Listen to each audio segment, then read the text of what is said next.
Dear students, हम HRP देख रहे थे। अब हम एचआरपी के आवश्यक तत्व या मानव संसाधन नियोजन की सफलता के आवश्यक तत्व क्या हैं या सफल समय मानव संसाधन नियोजन की पूर्व आवश्यकताएं क्या हैं। तो मानव संसाधन नियोजन सफलता के लिए हमें बहुत सारी बातों को ध्यान में रखना पड़ता है, और वो क्या है। सबसे पहला है स्पष्ट एवं सुपरिभाषित उद्देश्य। मानव संसाधन नियोजन की सफलता के लिए सर्वप्रथम उद्देश्यों को स्पष्ट कर लेना चाहिए। उन उद्देश्यों को अधिक स्पष्ट रूप से समझने के लिए दो भागों में बांट लेना चाहिए: सामरिक उद्देश्य और परिचालन उद्देश्य। सामरिक उद्देश्य दीर्घकालीन उद्देश्य होते हैं, फलतः इनके उद्देश्यों की प्राप्ति के लिए दीर्घकालीन मानव संसाधन नियोजन करना पड़ता है। ऐसे नियोजन के समय समग्र संस्था की संरचना में परिवर्तन भी किया जा सकता है।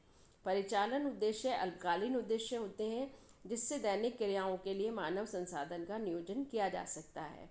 इसमें विद्यमान मानव संसाधनों के उपयोग का ही नियोजन किया जाता है। दूसरा इसमें आता है पृथक विभाग। प्रभावी मानव संसाधन नियोजन करने के लिए एक पृथक विभाग की स्थापना उपयोगी होती है।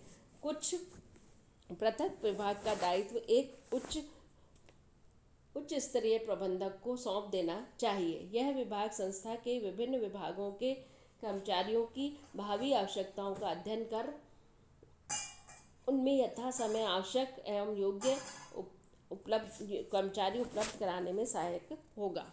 यह विभिन्न विभागों की मांग और पूर्ति में भी संतुलन स्थापित करता है। फिर इसमें आता है प्रशिक्षित नियोजनकर्ता। मानव संसाधन नियोजन विभाग में प्रशिक्षित नियोजनकर्ता होने चाहिए। ये सामरिक, दीर्घकालीन, परिचालन, अल्पकालीन मानव संसाधन की आवश्यकता का पूर्वानुमान करने की तकनीकों के जानकार ही नहीं, अनुभवी भी होने चाहिए। उन्हें कार्यों की तकनीक, वातावरण की परिस्थितियाँ तथा मानव प्रसाधन में आवश्यकता के समय संपूर्ण जानकारी होनी चाहिए। ऐसा होने पर वे प्रभावी नियोजन कर सकेंगे। समस्याओं की जानकारी। मानव संसाधन नियोजन करने से पहले क्रियान्वयन की समस्याओं की जानकारी भी होनी चाहिए, आवश्यक है।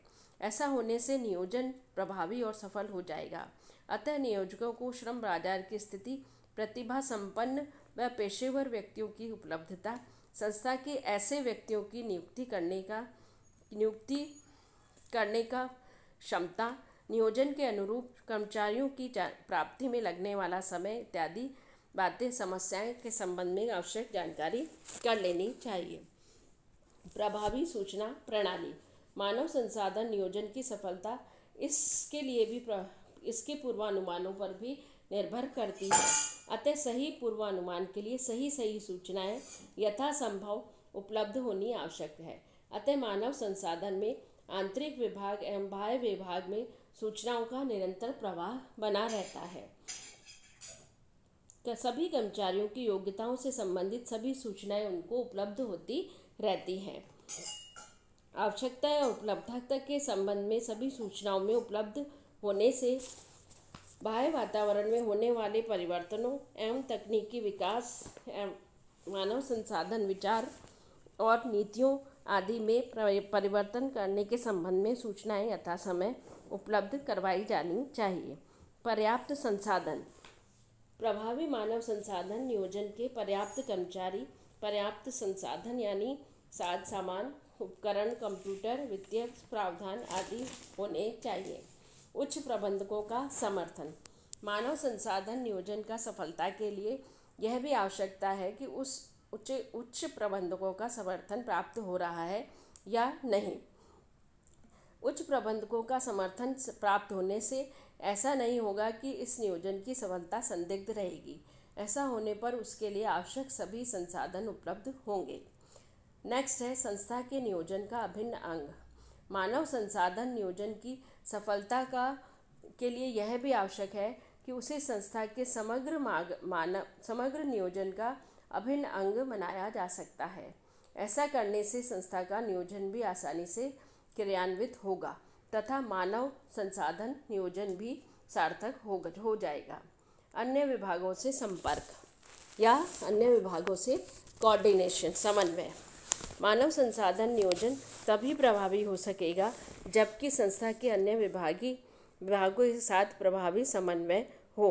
इसका ऐसा नियोजन करने वाले प्रत्येक विभाग की कार्यशीलता, उनमें प्रयुक्त किए जाने वाले उपकरणों, स्वचालन, कंप्यूटरीकरण की स्थिति आदि के संबंध में निरंतर जानकारी हो।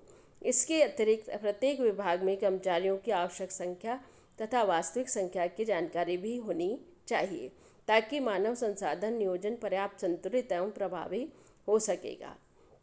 नेक्स्ट है संस्था की सेवी वर्गीय नीतियों से समन्वय। मानव संसाधन नियोजन करते समय संस्था की सेवी वर्गीय नीतियों से भी समन्वय करना चाहिए। कर्मचारियों की भर्ती, चयन, प्रशिक्षण एवं विकास, पारिश्रमिक, श्रम कल्याण आदि से संबंधित नीति कार्यप्रणाली से पर्याप्त होनी चाहिए या समन्वय होना चाहिए। नेक्स्ट है समुचित तकनीक। मानव संसाधन नियोजन के लिए समुचित तकनीक का उपयोग किया जाना चाहिए। उपयोग की जाने वाली तकनीक उपलब्ध आंकड़ों एवं सूचनाओं के आधार पर सही यथार्थ नियोजन में सहायक होनी चाहिए। इतना ही नहीं, समय के अनुसार इस तकनीक का संशोधन भी किया जाना चाहिए। परिमाणात्मक एवं गुणात्मक। मानव संसाधन नियोजन परिमाणात्मक ही नहीं, गुणात्मक आधार पर भी तैयार किए जाने चाहिए। केवल कर्मचारियों की आवश्यकता या भावी संख्या का अनुमान ही नहीं होना चाहिए, बल्कि कर्मचारियों की योग्यता का भी स्पष्ट उल्लेख होना चाहिए। व्यवहार योग्य। मानव संसाधन नियोजन व्यवहार योग्य होना चाहिए। कुछ नियोजन कागजों और कल्पनाओं में सैद्धांतिक आधार पर तो अच्छे होते हैं, किंतु उनको लागू करना कठिन होता है, तो ऐसा नियोजन सफल नहीं हो पाता। उचित समयावधि। अधिक लंबी और या छोटी अवधि के लिए नियोजन प्राय सफल नहीं हो पाता है। इसका कारण यह है कि दीर्घकाल में सभी परिस्थितियां, तकनीकें बदल जा सकती हैं, इसलिए अल्पकाल में नियोजन का क्रियान्वयन करना प्राय कठिन हो जाता है। अतः उचित अवधि के लिए ही यह होना चाहिए। मूल्यांकन व्यवस्था।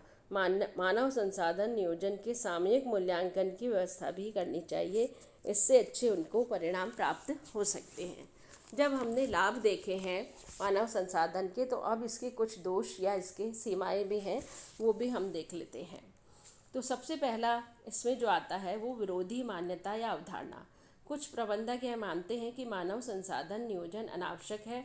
इसका तर्क वह यह देते हैं कि जब भी कर्मचारी और प्रबंधकों को आवश्यकता हो तो कुछ अतिरिक्त पारिश्रमिक देकर दूसरी संस्थाओं से लाया जा सकता है। इसके विपरीत यदि कर्मचारी अधिक हो तो कुछ धन देकर उनको तत्काल हटाया भी जा सकता है। इसलिए मानव संसाधन नियोजन अनावश्यक है। दूसरा वो जो इसके लिए देते हैं वो ये कहते हैं कि व्यावसायिक अनुभव का अभाव। मानव संसाधन नियोजन की एक बहुत बड़ी सीमा यह है कि मानव संसाधन नियोजन से संबंधित प्रबंध सेवी वर्गीय मामलों का तो खूब समझते हैं, किंतु व्यावसायिक प्रबंध के में बहुत कम जानते हैं, अतः वह व्यावहारिक नियोजन नहीं कर पाते। विशेषज्ञों का अभाव। मानव संसाधन नियोजन एक मनोवैज्ञानिक एवं तकनीकी कार्य है, इसमें विशेषज्ञों की आवश्यकता होती है। उचित संख्या में ऐसे विशेषज्ञों का प्राय अभाव पाया जाता है। सूचना का अभाव। संस्था के अन्य क्षेत्रों के नियोजन में वातावरण एवं सूचना की अधिक आवश्यकता पड़ती है, किंतु मानव संसाधन नियोजन में मानव संबंधी सूचनाओं की आवश्यकता अधिक पड़ती है।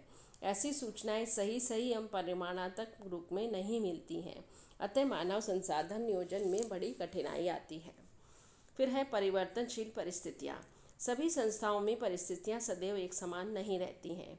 उत्पादन तकनीक, उत्पाद की मांग, ग्राहकों की क्रय क्षमता, प्रतिस्पर्धी वातावरण, राजकीय नीतियाँ, श्रम संबंध इत्यादि आदि में परिवर्तन होता रहता है। फलतः सभी समस्याओं में मानव संसाधन नियोजन सदैव सही परिणाम नहीं दे पाता है। नेक्स्ट है दीर्घकालीन एवं अल्पकालीन उद्देश्यों में संघर्ष। कभी कभी मानव संसाधन नियोजन के दीर्घकालीन और अल्पकालीन उद्देश्यों में संघर्ष उत्पन्न हो जाता है।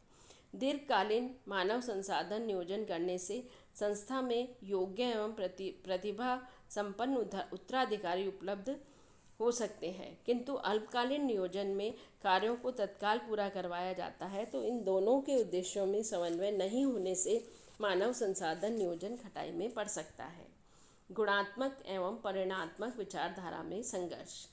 कुछ प्रबंधक गुणात्मक और मानव वस्तुओं का मानव संसाधन नियोजन में विशेष महत्व देते हैं, जबकि कुछ प्रबंधक केवल परिमाणात्मक पहलू को। ऐसे में संस्था असंतुलन की स्थिति में हो जाती है और मानव संसाधन नियोजन के लाभ नहीं मिल पाते हैं। नेक्स्ट है समन्वय का अभाव। मानव संसाधन विभाग नियोजन का कार्य करता है। उच्च प्रबंधकों एवं परिचालन प्रबंधकों के दोनों के बीच में समन्वय करके मानव संसाधन का नियोजन किया जाता है, किंतु व्यवहार में ऐसा नहीं होता है। सामान्यतः परिचालन प्रबंधकों की सलाह पर कम ध्यान दिया जाता है। इतना ही नहीं, नियोजन करते समय सभी विभागों से पर्याप्त समन्वय भी नहीं हो पाता है। फलतः नियोजन प्रभावी रूप से नहीं हो पाता है। उचित तकनीक एवं चयन में कठिनाई। मानव संसाधन नियोजन में पूर्वानुमान की कई तकनीकें प्रचलित हैं। इस हेतु कई विधियों से सूचनाओं का संकलन भी किया जा सकता है, किंतु व्यवहार में सूचनाओं के संकलन तथा पूर्वानुमान हेतु सही तकनीक के चयन में कठिनाई आती है। ऐसी स्थिति में नियोजन का पर्याप्त लाभ नहीं मिल पाता है। इसके बाद लास्ट हम इसमें लेते हैं खर्चीला। मानव संसाधन नियोजन में पर्याप्त समय, श्रम, धन खर्च होता है। अतः सभी संस्थाएं इतना खर्च वहन नहीं कर सकती हैं, अतः वह नियोजन के लाभ भी नहीं मिल पाते हैं। अब हमने ये जब इसके लाभ और दोष दोनों ही देखे, तो दोनों को पढ़ने के बाद हम ये कंक्लूज़न निकालते हैं कि क्योंकि इसके कंपैरेटिवली अगर देखा जाए तो इसके लाभ ज़्यादा अधिक हैं, इसलिए हर एक संस्था को मानव संसाधन का नियोजन करना चाहिए, ताकि वह अपनी संस्था के जितने भी उद्देश्य हैं उनको अच्छी तरीके से प्राप्त कर सके और उनकी उस संस्था की गुडविल को बढ़ाया जा सके। तो जब गुडविल अच्छी होगी तो स्वतः ही माल की बिक्री होगी और माल की बिक्री होने से विक्रय में अभिवृद्धि की जा सकती है।